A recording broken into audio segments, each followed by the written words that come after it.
À Minab, les familles portent le deuil des enfants tués dans l'attaque. Des tombes fraîches ont été préparées, tandis que les voisins se rassemblent pour présenter leurs condoléances. Athéna, une élève de 7 ans en première année à l'école primaire pour filles Sejaret Yébé, fait partie des victimes. J'ai parlé avec sa grand-mère. Je suis la grand-mère d'Athéna. Elle avait 7 ans et était en première année.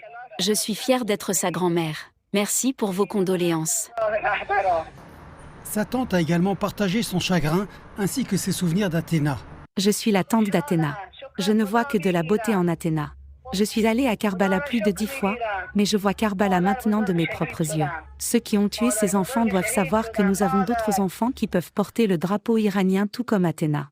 J'ai également parlé avec le président de la Société du Croissant Rouge iranien qui a confirmé l'ampleur de la tragédie et décrit les efforts de secours immédiats. La première attaque a visé une école primaire de filles dans la ville de Minab.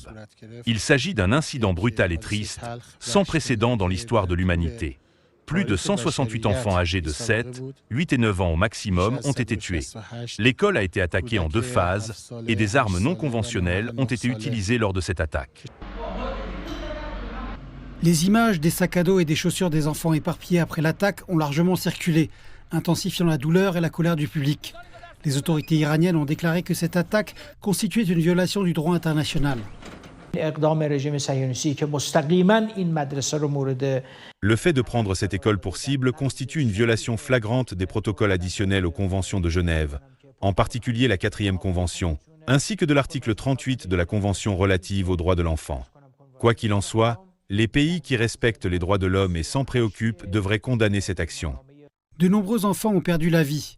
À Minab, des familles ont été contraintes d'enterrer leurs enfants et leur chagrin est immense. Pour beaucoup ici, l'espoir est simple. Plus jamais de petites tombes ne doivent être creusées.